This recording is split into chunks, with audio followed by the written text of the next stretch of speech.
இந்த பிரதோஷம் ஏன் வந்தது அப்படின்னாக்கா அந்த பிரதோஷத்துல அதாவது துர்வாச முனிவர் அப்படின்னு ஒரு முனிவர் இருந்தார். அவர் சிவபக்தர். சிவபூஜை எல்லாம் முடிச்சுட்டு அன்றைய சிவபூஜை பிரசாதத்தை எடுத்துன்னு வரும்போது எழுத்தாப்புல இந்திரன் வரார். சரி, இன்றைய சிவபூஜை பிரசாதத்தை இந்திரன் கொடுத்துருவோம், 330 கோடி தேவருக்கு ராஜா அவரு அப்படின்னு அவர்கிட்ட கொடுக்குறாரு. அவர் என்ன பண்றாருன்னா அந்த பிரசாதத்தை எல்லாம் வாங்கிட்டு அது அவருக்கு வெள்ளை யானை வாகனம், யானைக்கு மேல உட்காந்து யானை தும்பி கையில வாங்குறது. அது வாங்கினது இல்லாம காலில் போட்டு மிதிச்சிடுது அந்த மாலையெல்லாம். இவருக்கு உடனே கோவம் வந்துருது. நான் கொடுத்த மாலையை மேல உட்காந்து வாங்கினேன், சரி 330 கோடி தேவருக்கு ராஜா வாச்சு சரின்னு நான் கொடுத்தேன், ஆனா இது காலில் போட்டு மிதிச்சிடுது, அதனால அவரோட சொத்து பதவி இதெல்லாம் கடல்ல முழுகட்டும்னு சாபம் விட்டுறாரு. எந்த ஒரு தப்பு பண்ணாலும் பரிகாரம் இருக்கு, நான் தப்பு பண்ணிட்டேன் எனக்கு என்ன பரிகாரம் அப்படிங்கிறார். இறங்கி கேட்கிறார். கேட்ட உடனே மேருங்கிற மலையை மத்தா வச்சுக்கோ, வாசுகிங்கிற பாம்பை கயிறா வச்சுங்க, இது உங்களால மட்டும் முடியாது, அரக்கர்களையும் சேர்த்துக்க, எல்லாத்தையும் கடையும் போது நீ இழந்து போன சொத்தெல்லாம் வரும், கடைசியில அமிர்தம்னு ஒன்று வரும், அந்த அமிர்தத்தை எடுத்து சாப்பிட்டீங்கன்னா உங்களுக்கு எல்லாம் சாவாவரம் கிடைச்சிடும், இழந்து போனாலும் வந்துடுறாங்களா. அதை கடையும் போது காமதேனு கற்ப வருஷம் எல்லாம் ஒண்ணு ஒண்ணா கடல்ல இருந்து வந்துட்டே இருக்கு. அந்த அமிர்தத்தை மட்டும் எல்லாரும் எடுத்து பகிர்ந்துட்டு இருக்காங்க.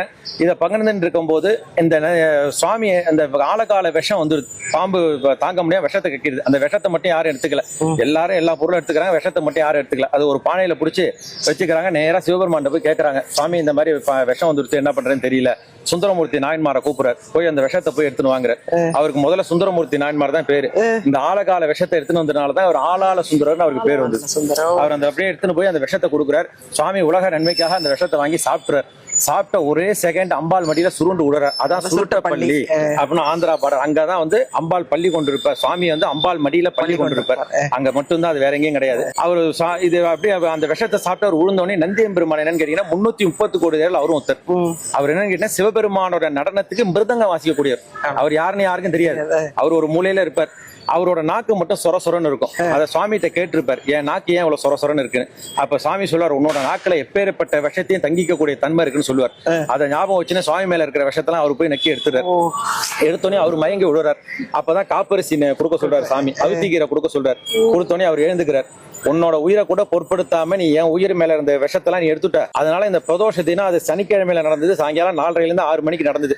இந்த தினத்துல உனக்கு பூஜை பண்ணிட்டுதான் எனக்கு பூஜை.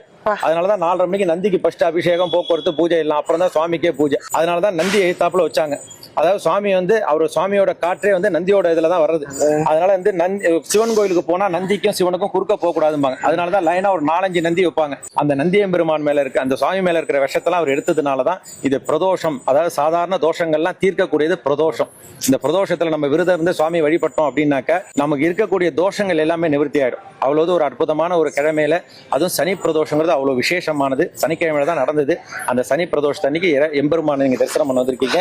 இறைவன் அருள் பரிபூர்ணமாக எல்லாருக்கும் கிடைக்கணும் அப்படிங்கிறத பிரார்த்தித்து எல்லாரையும் நல்லா சௌக்கியமா இருக்கணும் அப்படிங்கிறத பிரார்த்திக்கிறேன். ரொம்ப சந்தோஷம்.